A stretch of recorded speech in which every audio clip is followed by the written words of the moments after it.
li nga xamante moom moo di première partie boobee nga xamante dañuy nuyoo ak tatagaloo askan wi Ali mu mel ne ci actualité ne di am nañ plusieurs sujets yan nga jàpp ne war nañ ko war a mën a jël bokk na ci am na ci assemblée nationale ak Amadou Mame Diop bi nga xamante ni tontu na président Diomaye ci avis bi mu ko doon laaj am nañ fi également polémique autour de la promotion des militants de Pastef au ministère de la santé ci entre Bourde ak précision le ministre de la santé dans de beaux draps am nañ fi polémique également am nañ fi tamit lu jëm ci accident bi amoon ci Ndangalma mu mel ni waaw donc bus bi transporté da doon transporté ay nit ak i gaz loolu la ñuy wax ay bonbonnes de gaz voilà mi ngi noonu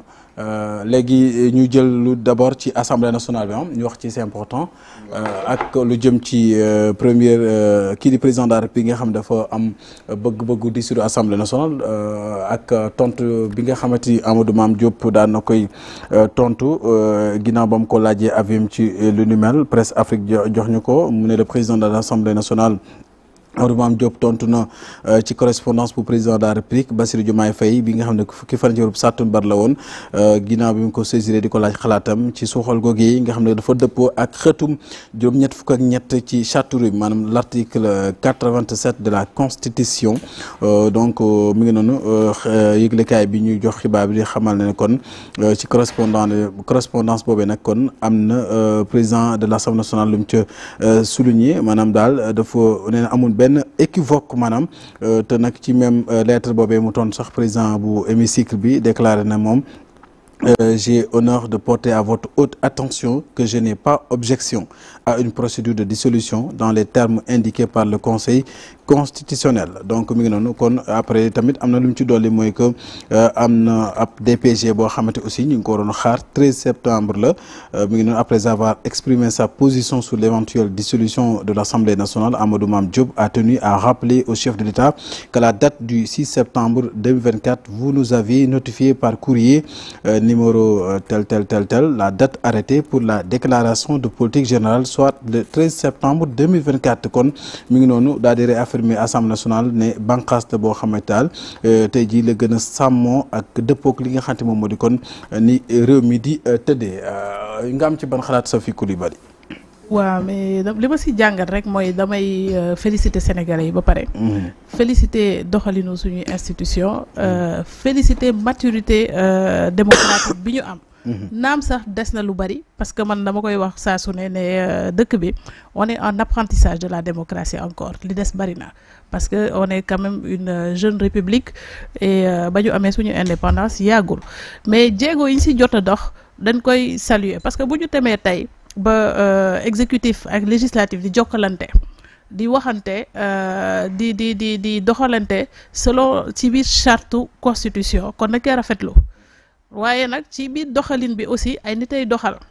donc ku ci nekk am na ni muy doxee ak kii wax ji nag dina bari parce que politiciens yi nag moom ku ne day xëcc sa boor mais lu ñu xëcc force est de constater que le jeu démocratique marche quand même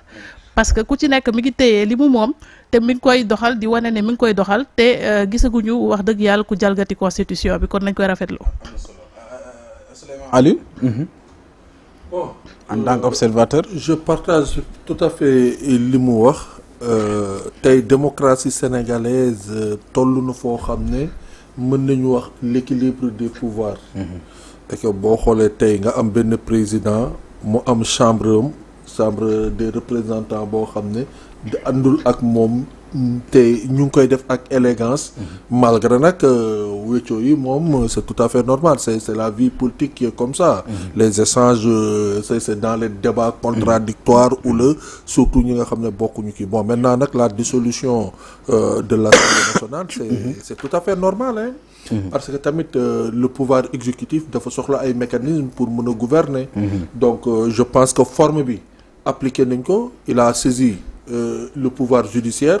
par le biais du Conseil constitutionnel qui a donné un avis et par élégance également il a saisi le pouvoir législatif par l'intermédiaire du président de l'Assemblée nationale qui a donné un avis. C'est ça la démocratie, c'est-à-dire c'est ces échanges-là l'équilibre des pouvoirs et chacun respecte l'autre et c'est tout à fait normal. lors des législatives aussi il faut se rappeler que tout ñun ñëpp xamoon nañu ni que législative mandature bi ñuy dem ni du mandature 5 ans. loolu c'était tellement évident que dans les débats tegoon nañ ko. léegi nag période bi mu toll nii on nous signale que le président de la République va s'adresser à la nation demain. Donc ça c'est très important. Et que c'est l'esprit vraiment de la maturité comme ni mu koy waxee. On est encore à la quête de la démocratie. boo xoolee démb li xew tey ci fajar. li xew États-Unis li xew États-Unis en termes de débat. intensité débat yi. war nañu mën a xam ne am na tamit lu bëri lu ñu dese. inspiration. am na lu bëri lu ñu dese. gis nga violence yi fi jàll nii les états développés dundoon nañ ko à des époques yoo xam ne suñu gannaaw la peut-être nag ñun dañ ci toll. moo tax mu xaw a métti tuuti ci ñun. ba parce que ñun suñu ay références occidentaux yi la. mais occidentaux yi dañu dund ces violences là dund étapes yi ba mu nekk suñu ginnaaw ñun tam nous sommes dans une évolution vraiment républicaine quoi. am na solo. Ali. waaw man kay li nga xam ne ñi ma jiitu li ñu wax rek man loolu laa wax tey boo dee seet ni ma koy waxee c'est le jeu démocratique moo demee nii bon man dégg naa sax ñuy wax crise mais y a pas de crise au Sénégal institution yëpp ñu ngi dox bon comme ni ko ñi ma jiitu waxee le président de la République demandé na avis conseil constitutionnel jox na ko lim ko wax au niveau du Parlement am na fa coow exécutif xëccoo mais c'est le jeu normal des institutions dans une démocratie loolu la rek sauf que des fois damay tooñaale des fois naan septembre est plein de ourvari dafay bëri coow wala gis nga fi mu toll dëkk bi lépp coow la mais loolu la Souleymane laal na ko léegi même nit ñi li ñu xam démocratie idéale la même des fois damay faral di ko wax même la République a du mal à s'installer en Europe dañ daan avancer di reculer des fois dama koy wax ne même au 19e siècle il y avait eu un grand débat entre Renan et les idéologues allemands sur ce que c'est que la nation ay république ak yu demee noonu parce que nit ñi bi ñu xamoon ay cité état lañ xamoon ay empire ak yu demee noonu donc àdduna noonu lay demee ñun tam ci yoon boobu lañ nekk des fois dinañ avancer des fois ñu am ay blocage mais tout le temps surtout lu mel ne Sénégal yàlla mi ngi ñuy suturaal ñu ciy génn pour cette fois-ci nag peut-être dafa am benn particularité boo xam ne moom moo am kii Souleymane wax na ko mooy législature bi xamoon nañ ne du dem peut-être certainement jusqu'à terme ba pare encore en termes de opposition ak pouvoir bi presque jeu kii équilibre moo fa am en termes de nombre ak yooyu alors que kii wu fi woon donc loolu lépp day feeñ Pape vite fait rek waaw jërëjëf di remercier waat li ñu wax parce que Sénégal moom kenn ku ne xam na ne réewu démocratie la mais di dikkaat ci point bi nga xam ne fi la père Ali Mangassa génne tuuti muy que ni ci opposition bi ak pouvoir bi nga xam ne législature bi ñëpp xamoon na du àgg 5 ans nguur gi fi nekk tamit comme ñoom jël nañ décision yi dañuy dissoudre assemblée nationale nañuy bàyyi xel saa su ne ma di ko wax bu ñu demee élection législative nañu fexe ba nañu am majoritairement parce que li ñu bëgg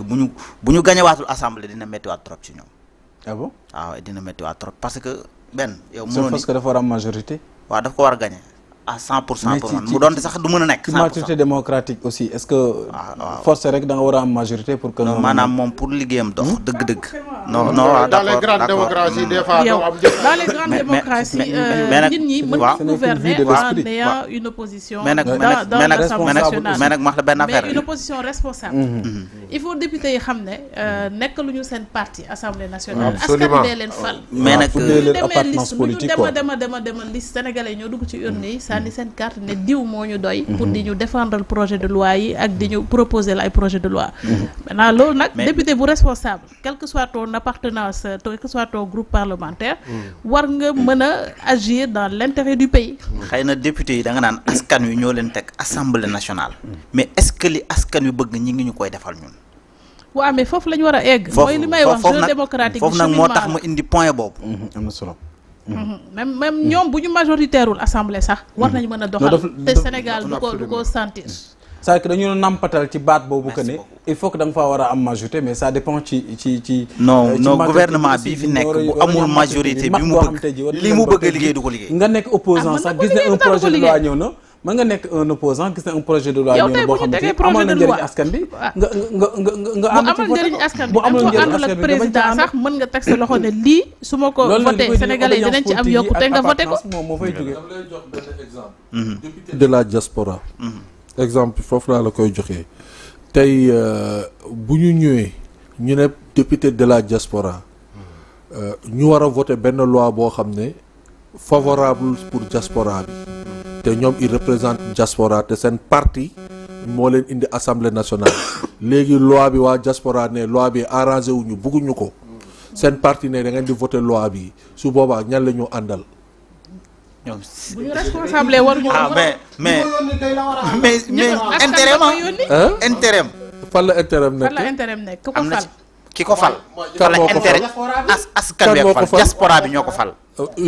parti yoom bi ko dugal nag ci biir liste bi. joxe consigne waaw d'accord parti moo joxe consigne. diaspora bi mën na ko votel mais diaspora bi si liste parti bi la koy votel donc c'est pour lu tax ma jox la anecdote boobu. kii boobu c'est pour vous dire que représentation bi warul nekk d'entité. représentation bi nation bi la war a nekk comme ni ko waxee l'intérêt de la nation warul nekk diaspora bi buggul lii wala sama parti lii la bëgg si la logique et l'orientation de l'intérêt de l'État et l'intérêt de la nation foofu nga war a xoole donc loolu mooy quintessence su tey un représentant du peuple gis nga dans les grandes démocraties Angleterre par exemple mais du kii ñi gagné élection yi du ñi gagné élection yi ñooy nekk di gouverner ñi nga xam ne Espagne ki nekk di présider gouvernement bi dafa dem waxtaani ji ak une grande partie de l'opposition pour mën a gouverner. France actuellement toog nañu lu mot presque ñaari weer amuñu après législative amuñu premier ministre yi ndax lan ñi yore nguur gi amuñu mécanisme amuñu voix yu doy pour mener di voter ay loi assemblée nationale il faut que ñu def cohabitation Sénégal nag yaakaar naa ni style de vote bi yeggaguñu foofu parce que mode de kii bi raw gàddu bi mooy biaisé loolu gis nga raw gàddu bi bés bu ñu ko dindeem mu wër ni nga dañ koy tas ku nekk lu nekk nga jël li nga moom amaana ne dañ yegg ci benn période boo xam ne parti au pouvoir il faut que mu cohabiter ak opposition bi pour mën a gouverner et loolu garantie la loolu garantie bu am solo la parce que bés boo waree def cohabitation ak opposition bi du lu la neex doo forcer lu la neex ngay yóbbu su boobaa da ngay waxtaan da ngay càmbar balaa ngay teg dara ñii opposé wu di nga waxtaan ak ñoom ba ngeen déggoo pour nga indi benn loi wala nga changer dara loolu mooy importance su cohabitation. am na solo merci beaucoup donc mu nekkoon lu jëm ci kon ci assemblée nationale ñu wax ci peut-être soit polémique autour de la promotion des militants de Pastef au ministère de la santé gis nañu ab vidéo bu viral boo xamante ni. mi ngi ci réseaux sociaux yi jëwriñ yi ñu dénk wàllum njàng mi doon wax ci alpulaar nag la waxee ay bulletins yi nekk ca kanal que moom ay stratégie politique bi muy adopté daal ngir nag daal séduire d'autres personnes ngir ñu mën a rek bokk ak ñoom vision bi mooy que moom daal buy jot sax ay CV day xool ndax maanaam foo nga bokkam déet loolu nag nee na moom nekk na loo xamante ni nag da koo jëlee ci seen kilifa ndigal la boo xamante ni dañ koy jëfee loolu nag moom it génnewaat na di tontu di leeral ne loolee ay manipulation la nekk na li nga xamante ni dañ koo def pour maanaam nuire li nga xamante moom moo di liggéey bi muy def mais amul dara lu ciy tegu ci dëgg mais en tout cas débat la boo xamante ni Ali ñëw na ci réseaux sociaux yi. waaw man vidéo bi sax man déglu naa ko démb ci guddi. bon maintenant moom def na ay defaat na ay précision bon foofu na article bi ñu ngi naan dans la salle il n'est pas bon c'est vrai que wax na ko peut-être nañ jàpp ne xaw ma nu ñu koy waxee ti sax daf ko rëcc comme dellu na ci gannaaw mais man li may faral di wax naan malgré que moom loolu la wax delluwaat ci gannaaw mais bu dee da nga xool les faits man yàgg naa ko fi wax c'est-à-dire que aujourd'hui ñi nga xam ne ñoo falu bees ñoom dañu am lu ñu woote woon mooy rupture ils ont beaucoup parlé de rupture te man li ma doon jàpp mooy booy woote rupture sa dëgg la képp koo xam ne ni da nga ànd ak ay nit wut nguur ba jot ko forcément booy gouverner da nga leen ciy boole mais man li ma doon xaar mooy ci première nomination wala ci seen première nomination yi ñuy def mu am loo xam ne quand même nit ñi danañ ci sentir rupture par rapport ak li jiitu par exemple jël des sénégalais yoo xam ne seen boo ñu leen tegare dañuy xam ne ñi compétence wala yooyu tax mais du far mais malheureusement bon wala plus ou moins boo seetee li ñu fi nommé gum boobu ba léegi ñi nekk seen ñi bokk seen camp rek ñoom ñoo fi ne ba am na sax benn kenn ku fi waxoon il avait parlé de l'état pastéfien bon peut-être il a tapé fort pour que affaire bi nit ñi dégg li mu bëgg a wax mais plus ou moins loolu moo fi am mooy li ñi fi jiitu li ñu daan def ñii ñëw it moom la ñuy def ci côté boobu. Sophie nga am ci ban jàngat. waaw man jàngat bi sa am rek mooy je vais pas aller sur le fond mais sur la forme. Sur le fond, il y a beaucoup à dire. Maintenant, si on reste sur la forme, Sénégal ñëpp a ko bokk. Parce que ay sénégalais ñoo fi nekk fii ku fi falu rek sénégalais yee la fal. te buñ la xasee ba fal même bu fekkee ne c'est une petite majorité moo la fal par rapport ak ñeleen di des bu desee ne serait-ce que 10% bi nga xam ne faluñu la sax ay sénégalais lañ. donc looy def rek da ngay agir dans l'intérêt de tous les Sénégalais parce qu'on est tous d'égale dignité pour di choisir ay institutions wala di choisir ay postes ngay choisir di jiital appartenance politique je trouve ça anormal yàgg na fi nag du ma ne guléet la mais comme li ngay wax dañ fi woote woon rupture bu ñuy woote rupture wax dëgg yàlla jeunesse bi xaaroon na ko en tout cas ñun classe intellectuelle bi xaaroon nañ ko tamit pour vraiment Sénégal dafa war a doon rayukaay parce que fii vraiment li fi génn ci vraiment xam-xam parce que fu ñu dem rek sénégalais dañ koy tudd ci palmarèsam dañ koy tudd ci diplômé am ci xarañteem donc pourquoi pas ñun ñu mettre en valeur les compétences les expériences mettre au service de la nation parce que fii ku fi liggéey tamit liggéeyaloo sa waa koñ wala ngay liggéey sa waa parti boo liggéeyee sénégalais lambda moo ci bénéficier donc surtout ñi ñu fal nañ ci bàyyi xel bu baax ci discours bi parce que y a pas que lui récemment on a entendu beaucoup de dérapage du genre nit ñi dañuy nekk ci télé yi wala nekk ci réseaux sociaux yi lu leen neex ñu wax kilifa boo xasee ba nekk kilifa dafa am loo war a wax ak loo warul wax ak doon te lenn li sax mën na nekk sa appartenance sa conviction profonde nga koy xalaat waxtaan boo gis day am waxtaanu biir nekk am waxtaanu biir kër am waxtaanu mbedd bi waxtaanu penc mi donc vraiment nañuy sérieux suñuy discours te bu fekkee ne tam ay lapsus la mi ngi bëgg a bari ñu jàngaat bokk lan lañ war a wax ci biti ak lan la ñu warul fësal c'est important Souleymane El Hadj moi je fais déglu naa ko sama pulaar nag setul bu baax ak pulaaru Gàlle Dakar la ndereng Ndakaaru laa puisque temps yi moom le discours xénophobe ndereng moom je le porte quoi loolu dara nekk aussi la provocation quoi mais moi j'ai écouté j'ai ramassé bon puisque wax dëgg yàlla nag je suis pas trop pulaar bon il faut que je m'efforce pour le parler mais bi ma ko dégluwee la façon dont bi ma ko waxee fond bi ak forme bi yëpp après bon moi j'ai senti de la manipulation pour être très sincère et honnête par rapport ak moi et ma conscience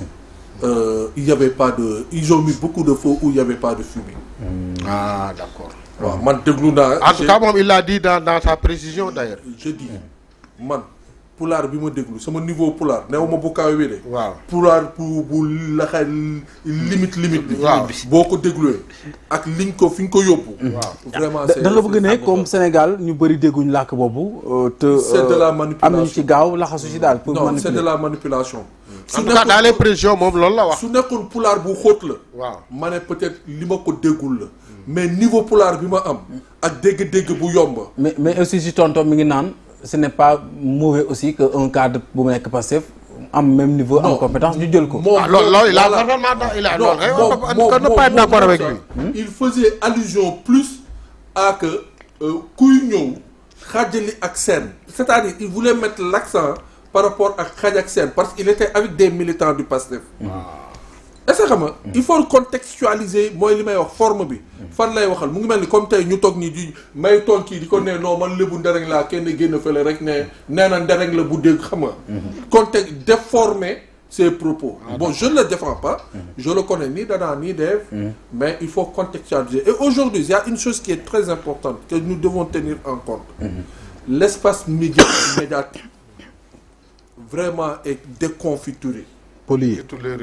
surtout les réseaux sociaux nos réseaux sociaux yi kay ngay wax non parce que tey une petite communication gars yi dañ koy déformer wala ji tirer ci benn extrait vaar la bi ñu leen intéressé dañ koy découper ko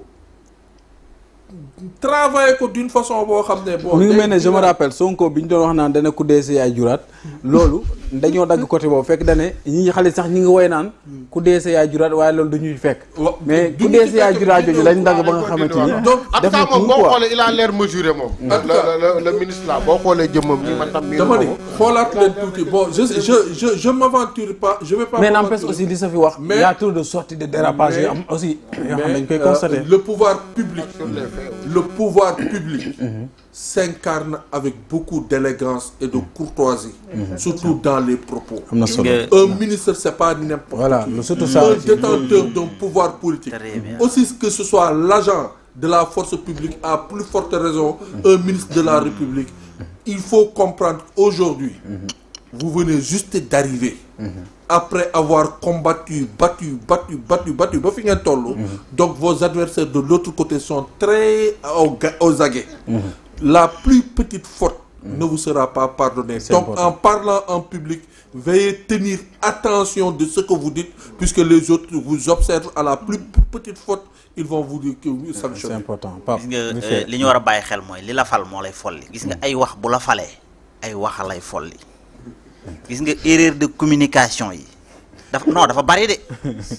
boo non sa mbokk sama Pape Sall bi di jaay de bi ko gars yi ne loolu wut Paris ay experts yi doon waxtaan mu ne dina jàng ba ñëw fi ma wax ba ñëw fi gis nga erreur de communication yi dafay commencer bari loolu nag ñoom dañ ci war a bàyyi xel bu baax a baax wóor na yàlla boo xoolee temps yëpp fan yëpp débat bi loolu la gars yi wax nañ gars yi def nañ gars yi génn nañ nanu bàyyi wax jite liggéey gis nga kuy liggéey warut a bari wax. parce que ñoom aussi doon nañu wax naan bëgguñu ay DG ay directeur bi ak am bi politique ak dem ci base ak yooyu. loolu ñu wax ñu ni moo ko def nag ay jël ay kiyam ku bokkul Pastef du ci duggee ku bokk Pastef loolu moom yàgg na fi da ko fee fekkoon. loolu moom bu ko waxee dëgg la da ko fee fekkoon pour man d'accord naa ci ak moom. non rupture képp noo xaar rek man d'accord naa ci ak moom képp koo xam ni ànd nga ak moom. ñi si bokkul nag duñu liggéey. noo xaaral man dama ci ànd ak moom. képp koo xam ni Pastef nga bokk te am compétence mën a liggéeyal Sénégal nan la jox nga liggéey. am na solo. kon ñi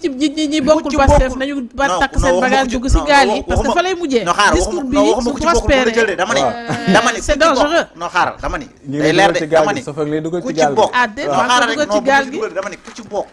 te am compétence nan la jox nga liggéey. ku ci bokkul. te am compétence nan la jox nga liggéey mais ku ci bokkul amoo compétence nan la génne ci biti. kon donc boobu dañ ci d'accord compétence la mais ku amul compétence googu sax buñ ko génne ci biti. mais nag buñ xoolee